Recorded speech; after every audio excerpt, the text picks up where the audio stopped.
everybody, Lucinda Swirl here. New day, new tumbler project.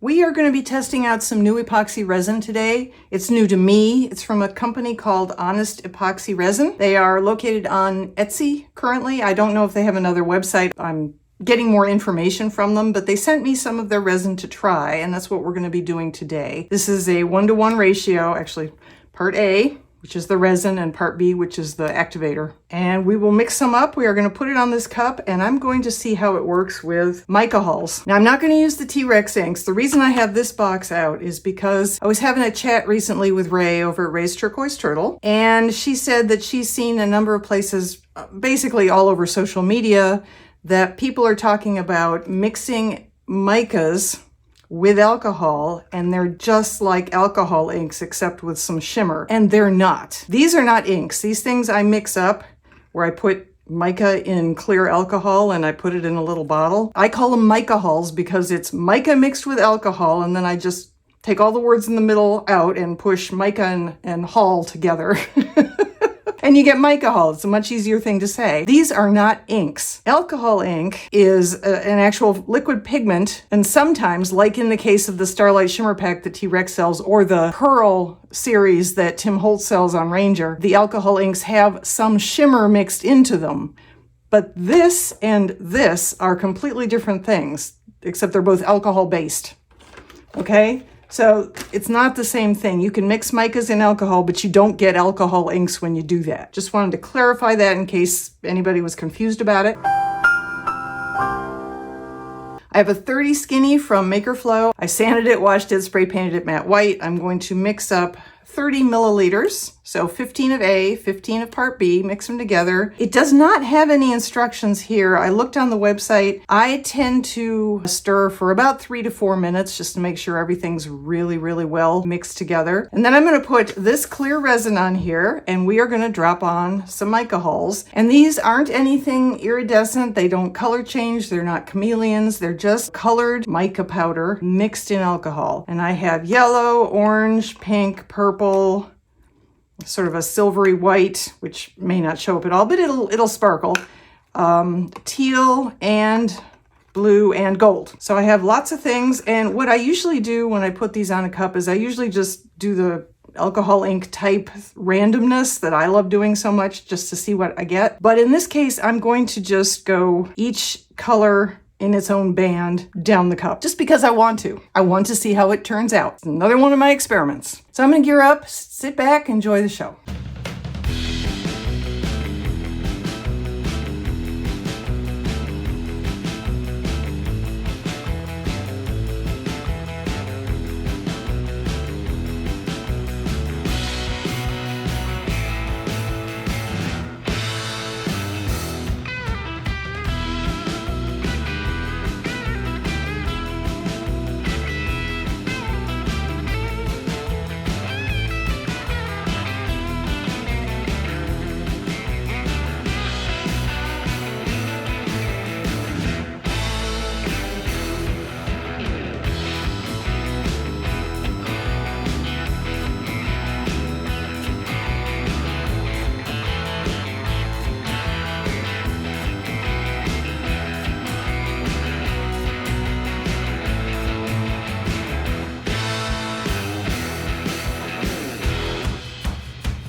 Hey, we're back. Okay, this is how this turned out. It is absolutely beautiful. As always, I know it won't be to everybody's taste. That's fine. I think this turned out absolutely gorgeous. It moved around a lot and it changed a lot during the night. I would check on it periodically just out of curiosity because I really didn't know what I was going to get. And the micas, they all did their own thing, sort of. Anyway, I love the effect. I think it's beautiful. I'm thrilled. And the thing that surprised me the most is the resin did not pull away at any point. I did not get any craters or fish eyes. I wasn't necessarily expecting it with this, but I thought, well, it could happen. And it didn't. There is not one spot on here where there was any pulling away of the resin. I mean, it's just, I think it's stunning. I love it. I want to finish this off, and I thought, because this is a relatively light background, that I would do not a water slide. For a change, we're going to do a tattoo. I haven't done one of these in a little while, so it seemed like a good time. I have a lot of tattoos, not on me, but here in the workroom. I have narrowed it down to a couple that I think would be really pretty and go with some of the colors here. This one is one I got from Mr. Nola's Glitter quite a while ago, but if I can find it on their website, I will link to it in the description area below. And then there's this one that I got more recently off of Temu. They are, if you look at them, you will see that they probably all come from the same place. Of these two, I think I'm going to go with this one. I just think more of the colors here, especially the purple, blue. Yeah, more of the colors here represented here. I also think it's adorable. It's a very cute tattoo. So the fox will be looking this way when we turn it over and put it on here. So let me get a little bit of water, and we will cut this out and apply it to our tumbler. I would also like to say, in regard to this epoxy resin, that not only am I impressed by it so far, but I have gone ahead and signed up as an affiliate with their company, and there is a link below with a discount code if you're at all interested. Right now, the price on a gallon kit of this stuff, the kind they sent me, is about $48, and that includes shipping. So you get a half gallon of part A and a half gallon of part B shipped to you for $48. And that's before you even use a discount code. So that's an amazing price. This is very impressive to me, the price, the quality, and the results. So I'm just saying. So far, I endorse this. I will be doing more tests with this in the future because I want to see what else it can do or if it has any limitations. But for right now, so far so good. And I'm going to use the same epoxy resin after we put on the tattoo so that you can see how it looks as a finished layer. It does have a protective film on the top. You leave that on until you are ready to actually put it on the tumbler, and then you have to take it off, otherwise it won't stick. But if you take it off too early and it touches anything, it may hurt the tattoo design.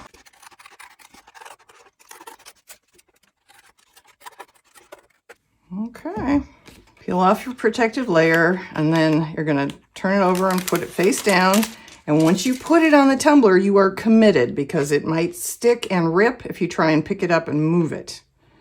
So, okay, that is where it's going to be. Let me turn it this way. And we will start convincing our tattoo to let go of its backing, or convincing the backing to let go of its tattoo, whichever way. Some people put on a bunch of water, some people don't put on very much. And they do a lot of rubbing. I generally get a paper towel wet and sort of drape it over the whole thing and then press. Whatever works for you. Now, sometimes you can get these to not only let go, but let go and slide. So let's see if this one's going to work for me.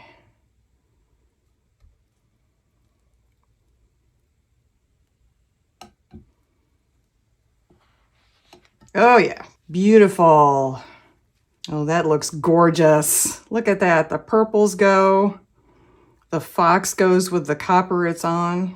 Oh, I love that. All right, I'm going to put this aside so it thoroughly dries. I am not going to seal it. I'm just going to go straight to resin. I used to seal my tattoos with clear spray, like a Rust-Oleum gloss clear or matte clear or whatever. And I found that when I did that, sometimes the spray paint would dry so fast that the tattoo itself would start to crackle. So I do not seal with a clear spray anymore. I just let it dry and then go to resin. So once this is dry, I'll bring you back. We'll put a final layer of resin on it. I will definitely be putting a little bit of 504 into that layer of resin. It will be the epoxy resin that I've been using so far from the Honest Epoxy store. And we'll see how it goes. So stay tuned.